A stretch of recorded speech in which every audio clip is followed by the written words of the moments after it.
Hi అందరికీ నమస్కారం. ఇప్పుడు ఈ వీడియో ఒకటి మీకు ఒక ఫోటో ఒకటి చూపిస్తాను, అది చూడండి. చూసారు, ఇది ఈ పక్కన చంద్రబాబు నాయుడు గారు, దాని పక్కన నేను. ఆయన చేతిలో ఉన్న లెటర్లు ఎన్ని ఉన్నాయి చూసారా? ఇవన్నీ కూడా ఓకేనా, చూసారా? అవి ఆ రోజు నేను 2023లో వెళ్ళి 14వ తారీఖు కనుక సాయంత్రం 6:30 సుమారు 7 మధ్యలో నేను వెళ్ళి కలుసుకున్నప్పుడు ముఖ్యంగా లారీ డ్రైవర్ల గురించి, లారీ ఓనర్ల గురించి, అంటే రోడ్డు మీద లారీ వ్యవస్థ ఎంత కష్టపడుతున్న దాని గురించి ఒక ప్రత్యేక లెటర్ అయితే ఇవ్వడం జరిగింది. అలాగే అదే కూడా కాకుండా ఇంకా చాలా ఉన్నాయి చెప్పాలంటే. అలాంటి ఎన్నో రకాల లెటర్లు అంటే మనం ఆ రోజు అందజేసి వచ్చాను.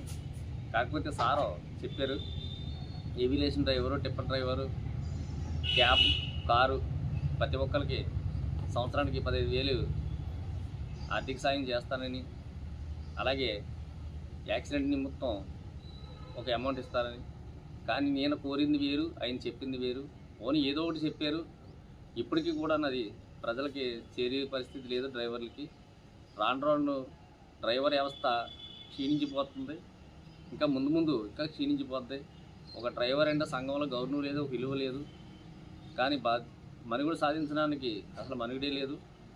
దయచేసి గమనించి ఈ వీడియోని ప్రతి ఒక్కరు గమనించి, ఒకవేళ ఇదే పరిస్థితిలో పని ఒకటా మాట ఒకటా, ఏదైనా విషయం ఉంటే అధికారంలో లేకముందేమో అందరూ కావాల్సి వచ్చింది, అధికారంకి వచ్చిన తర్వాత ఎవరో అవసరం వద్దని కష్టపడ్డది ఒకడైతే ఏదో కూర్చున్నవాడికి ఇంకోటి ఏదో వచ్చిందని సావితోటి ఉంది.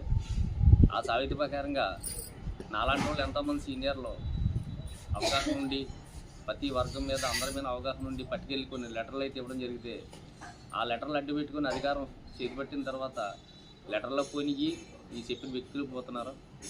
అందుకనే ఇటువంటి పాలనలో ముందు మనకి ఉండకూడదు అన్న ఒక ఉద్దేశం మీదే మరి ఎంతో మనం కొంతమంది నాయకులను అయితే కలవడం జరుగుతుంది.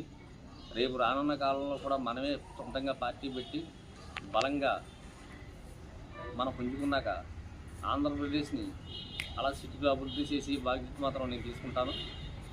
5 గంటలు ఎవరిస్తే చాలు ఆంధ్రప్రదేశ్ని బాగుపెట్టాలంటేనే. కానీ 5 సంవత్సరాలు ఏమీ సరిపోవట్లేదు. మళ్ళీ ఇంకో 5 ఏళ్ళు ఇంకొకటి వస్తాడు, మళ్ళీ ఇంకో 5 సంవత్సరాలు ఇంకోళ్ళు వస్తారు. వస్తూ ఉంటాం, మారుతూ ఉంటాం తప్ప మనం మాత్రం మార్చి కూడా లేడు. మన ఆంధ్రప్రదేశ్ని బాగోగులు చక్కబెట్టి లేరు కాబట్టి